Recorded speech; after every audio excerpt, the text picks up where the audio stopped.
Biofotogrametria aplicada aos desvios posturais. Semana passada vocês tiveram o primeiro contato efetivo com como quantificar desvios posturais através do procedimento biofotogramétrico.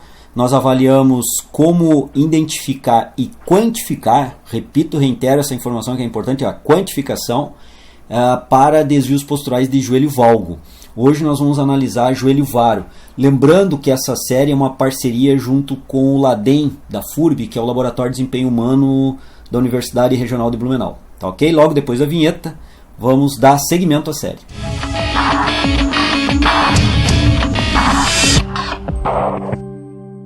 Bom pessoal, hoje então na série nós vamos analisar joelho varo.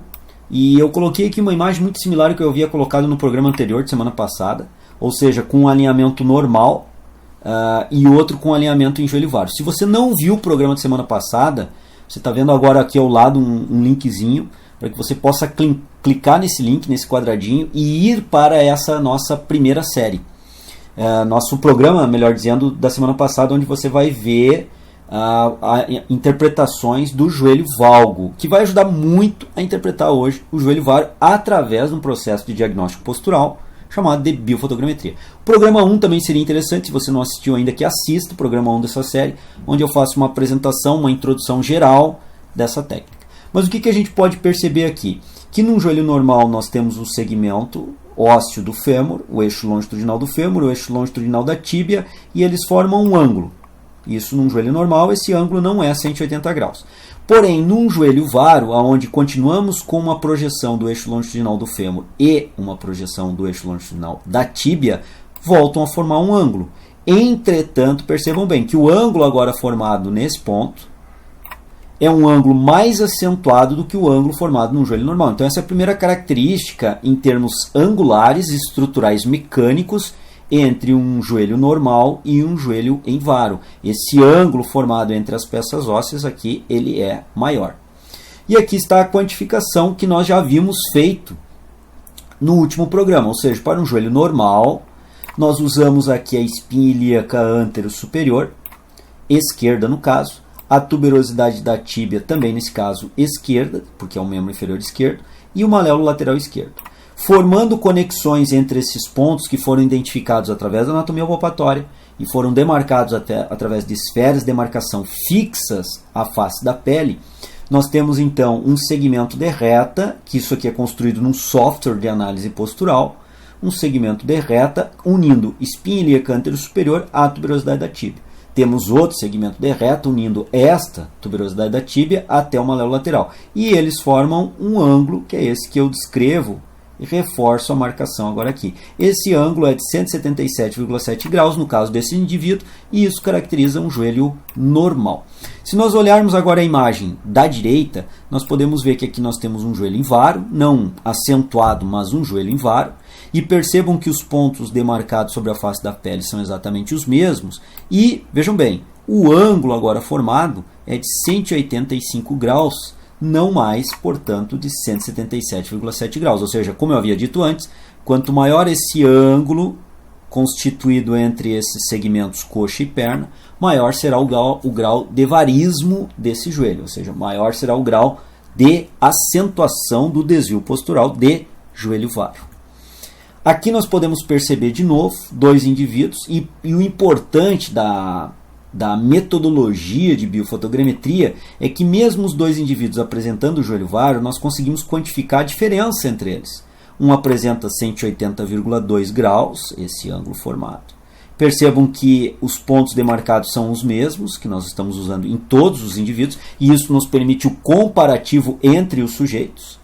E no indivíduo que apresenta um joelho varo também, porém mais acentuado, o valor é de 185 graus. Ou seja, de 180,2 a 185, nós temos 4,8 graus de diferença entre os indivíduos e 4,8 graus de acentuação do indivíduo da direita em relação ao indivíduo da esquerda com relação ao desvio postural de joelho varo.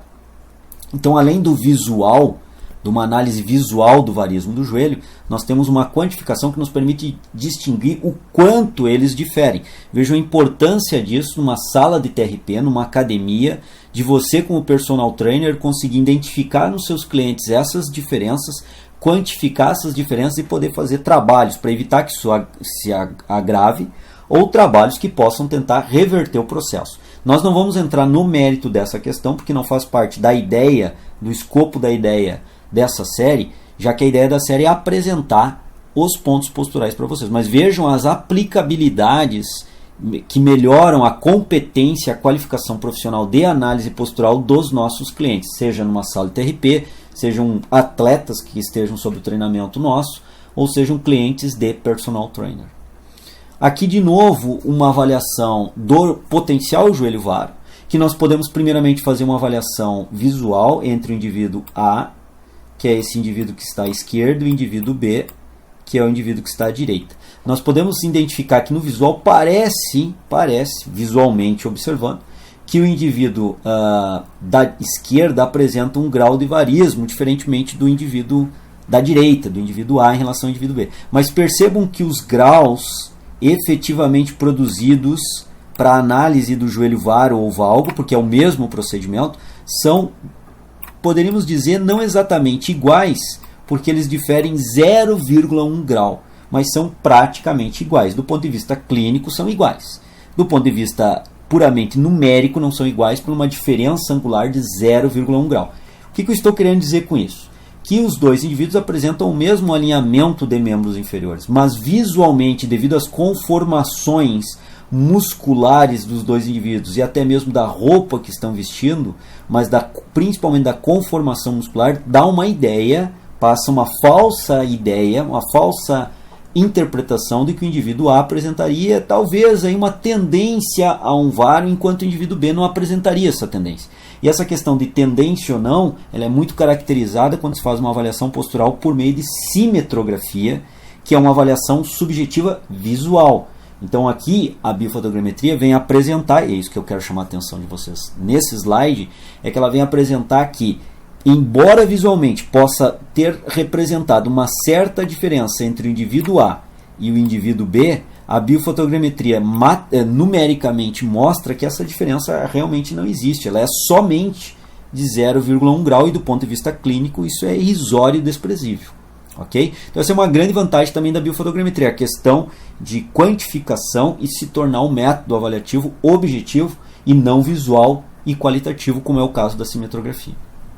Bom, um joelho varo, o que ele vai onerar em termos de estrutura no joelho do indivíduo que apresenta um varismo bem acentuado? Nós podemos primeiramente pensar nesse varismo bem acentuado. Lembrem bem que no varismo bem acentuado, mais acentuado que os indivíduos aqui, formará um ângulo maior entre fêmur e tíbia. Então o que nós podemos perceber? Que esse menisco medial ele será mais comprimido, terá um espaçamento entre as peças ósseas do côndilo femoral e o platô tibial. Um espaçamento menor. E aqui entre o côndilo femoral e o platô tibial, agora lateral, haverá um espaçamento maior, distendendo ou tensionando mais o ligamento colateral fibular, ou ligamento colateral lateral, ou fibular, como está aqui no slide. Então haverá uma compressão maior do menisco na sua região medial e haverá um tensionamento maior no ligamento colateral fibular.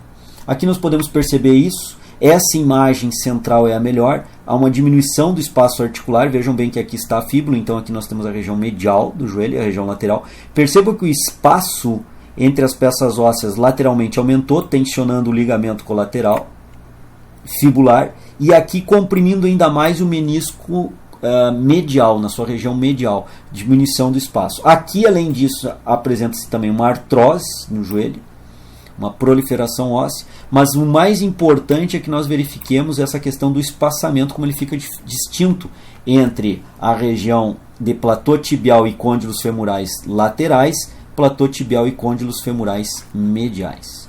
Aqui um alinhamento que se faz, as medidas que se fazem através de radiografia. E aqui eu coloquei esses slides para chamar a atenção que na radiografia nós temos condições de quantificar dimensionalmente o platô tibial, dividir em 4 partes iguais, em quartis de 25, 50, 75 e 100, ou seja, 4 quartis aqui, 4 segmentos, e além disso fazermos um tangencionamento da linha central do fêmur, perante a cabeça do fêmur, tanto da tíbia, e verificarmos o ângulo formado entre os dois. Ou seja, o que eu estou querendo demonstrar, e aqui esse ângulo que eu acabei de falar fica mais fácil de ser visualizado, é que o padrão ouro, o gold standard para avaliação postural é através de radiografias. A biofotogrametria, portanto, não é o gold standard, não é o padrão ouro, não é o melhor método para se quantificar desvios posturais, mas é um ótimo método, embora não seja o ideal, o melhor método, que é a radiografia. Entretanto, a radiografia para verificar essas questões de um joelho normal ou de um joelho com diminuição do espaçamento, e a radiografia nos traz mais informações, como por exemplo um osteófito posicionado na região lateral do côndilo medial, ou na região mais medial desse côndilo medial. Esse osteófito, essa proliferação óssea, vai agravar um problema de joelho varo nessa posição. Ou seja, a radiografia consegue nos trazer mais informações, por isso que ela passa a ser o padrão ouro. Entretanto, o método radiográfico não pode ser usado demasiadamente, devido à sua radiação que é projetada sobre os indivíduos durante a aplicação do método. Aí ganha-se em termos de qualidade quando se pensa em biofotogrametria, já que essa radiação não ocorre na biofotogrametria. Aqui nós temos uma imagem demonstrando claramente isso, a compressão maior no menisco medial e o tensionamento maior no ligamento colateral fibular, que é o que está apresentado aqui. Esse tensionamento maior no ligamento fibular e essa compressão acentuada, será mais acentuada quanto maior for o joelho varo do indivíduo, na região medial entre côndilo femoral e platô tibial. Convido vocês a conhecerem a Escola Treino em Foco, onde nós temos lá várias informações e os nossos cursos também colocados lá. E dentro da Escola Treino em Foco, já chamei a atenção semana passada, continuo chamando a atenção, existe o nosso curso de desvios posturais, que é um curso onde eu apresento minuciosamente, detalhadamente, todo o processo da biofotogrametria para o diagnóstico postural, além do tratamento disso através de TRP e flexibilidade. Um outro curso interessante que correlaciona seu assunto do vídeo de hoje é o nosso curso de cinesiologia também, que é um curso bem interessante, o pessoal tem feito e tem gostado bastante. Com relação ao curso de desvios posturais, nós temos um conteúdo programático específico. Vocês entrando na Escola Treino em Foco, vocês poderão acessar essas informações e verificar qual é o conteúdo. Vejam bem que a biofotogrametria faz parte desse conteúdo, mas nós temos também exercícios de correção postural sendo apresentados e temos também uma proposta de periodização para ser aplicada. Dentro dessa dinâmica, o curso de cinesiologia básica também apresenta o conteúdo programático e algumas partes do conteúdo. Vocês podem fazer a abertura desses conteúdos e ver os subcapítulos de cada um desses conteúdos, onde nós apresentamos vários vídeos e animações representando aí a questão de cinesiologia básica. Então vejam bem, no vídeo de hoje nós analisamos o joelho varo através do procedimento biofotogramétrico. Essa era a ideia, apresentar para vocês. Semana passada apresentamos o joelho valgo e na próxima semana vamos analisar a assimetria entre varismo e valgismo, usando a biofotogrametria como elemento quantitativo para analisar essas assimetrias. Então convido vocês para assistir o programa de semana que vem. Vai ser um programa bem interessante. Espero que vocês tenham gostado do programa de hoje e aguardo vocês na próxima semana. Um grande abraço a todos, ótima semana, até lá. E de extrema importância, eu diria, para as áreas de saúde, particularmente fisioterapeuta e o educador físico. Aqui, de novo, mais algumas imagens de alguns trabalhos que eu publiquei, onde nós fazíamos alguns alinhamentos corporais e nivelamentos corporais sendo analisados, até para identificarmos potenciais assimetrias corporais.